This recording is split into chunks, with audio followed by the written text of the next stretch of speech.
अस्सलामुअलैकुम वरहमतुल्लाहि वबरकातुहू। मैं हूं ज़िशान अहमद और आप देख रहे हैं क्रिकेट यूट्यूब चैनल में। उम्मीद करता हूं कि आप सब व्यूअर खैरियत से होंगे और अपनी ज़िंदगी से बहुत मज़े ले रहे होंगे। अगर आपने अभी तक हमारा यूट्यूब चैनल को सब्सक्राइब नहीं किया तो मेहरबानी करके चैनल को ज़रूर सब्सक्राइब करें, वीडियो को भी लाइक करें और वीडियो अगर आपको पसंद आती है तो ज़रूर दोस्तों के साथ शेयर करें। आते हैं अपने टॉपिक की तरफ। शुभ जट तो आप जानते होंगे जर्नलिस्ट है स्पोर्ट, वो इस वक्त काफ़ी अरसे से जो कि उनको हर लम्हा पर जोश में भी बिठाते हैं वसीम बादामी, और वो निगेटिव थॉट्स रखते हैं और बाबर आजम के पीछे लगे हैं वो आदमी। और अभी तक वो रिसेंटली अभी उसने एक पोस्ट किया है और शान मसूद को बाबर आजम से बेटर कप्तान भी उन्होंने ठहराया है और बता दिया है कि शान मसूद अच्छा बल्लेबाज भी है।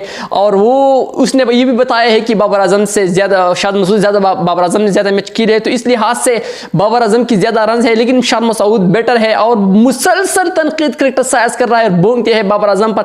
मुझे समझ नहीं आ रहा कि शुभ जट किया चाहते हैं बाबर आजम से, अंदर की जो जलन है उससे हजम नहीं हो रही है और बाबर आजम पर हर नया रोज वो बोलते हैं और क्रिटिसाइज करते हैं, जिसकी दिल में वो होता है अपनी व्यूअरशिप के लिए और अपने ट्रेंड्स में होने के लिए वो कुछ ना कुछ नया हर रोज करते हैं बाबर आजम के खिलाफ। तो ये शुभ जट खुदारा बाबर आजम को माफ कर दो यार, बाबर आजम के पीछे आप क्यों लगी हो यार। अगर बाबर आजम परफॉर्मेंस, हमको भी पता है बाबर आजम ने परफॉर्मेंस नहीं किया वर्ल्ड कप में, उनका परफॉर्मेंस भी अच्छा नहीं था, कैप्टनसी भी अच्छा नहीं था, कारकर्दगी भी उनका अच्छा नहीं था, लेकिन हमने जस्ट क्रिटिसाइज की, तनकीद की है, क्रिटिसाइज किया है, लेकिन जायद मसाइल इसके साथ नहीं है। लेकिन खुदार बाबर आजम की पीछा छोड़ लो और ये व्यूअरशिप से ट्रेंड से बाज आ जाओ। अब आते हैं एक और बात क्रिकेट के हवाले से निकलकर सामने आई है।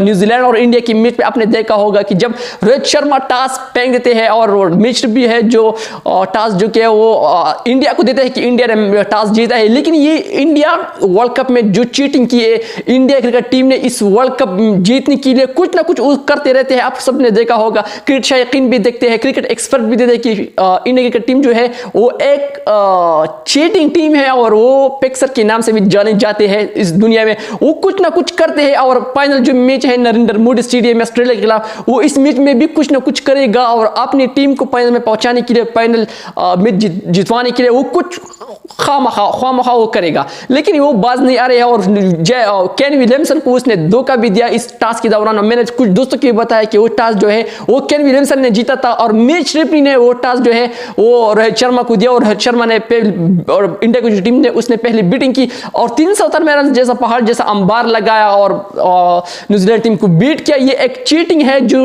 इंडिया की तरफ टीम की तरफ से जारी है और मुझे पता भी नहीं है यार ये लोग क्या चाहते हैं। इस तरह क्रिकेट नहीं खेली जाती यार, क्रिकेट का जो सारा मजा है हमने देख लिया। मैंने जिंदगी में कसम से इस तरह बेकार वर्ल्ड कप नहीं देखा जिस तरह इंडिया के वर्ल्ड कप है और जिस तरह उसने चीटिंग की है। तो यार मैं बिल्कुल इसके हक में नहीं हूं। एक और बात सामने आ गई है पाकिस्तान क्रिकेट के हवाले से, सीरीज के हवाले से बात करेंगे कि पाकिस्तान जो आने वाले सीरीज है न्यूजीलैंड के खिलाफ, न्यूजीलैंड के खिलाफ भी है, वेस्ट इंडीज के खिलाफ भी है, साउथ अफ्रीका के खिलाफ भी है, इंग्लैंड के खिलाफ है। और वर्ल्ड कप से पहले शाहीन शाह की कैप्टनसी पाकिस्तान 19 T20 मैचेस के लिए शाहीन शाह अफरीदी में, और इसके साथ पाकिस्तान ने टेस्ट मैच भी खेलने हैं। तो इस टेस्ट मैच के लिए शान मसूद कैप्टनसी करेंगे और 20 मैचेस के लिए शाहीन शाह अफरीदी को कप्तान और रखा है। तो ये क्रिकेट के हवाले से कुछ खबर जो मैंने आपके साथ शेयर की। उम्मीद करता हूँ कि आप सबको पसंद आई होगी, और पसंद आई है तो चैनल को सब्सक्राइब करें, वीडियो को लाइक करें। तब तक के लिए इतना ही। अपनी भाई ज़िशान अहमद को दीजिए इजाज़त। खुदा हाफिज।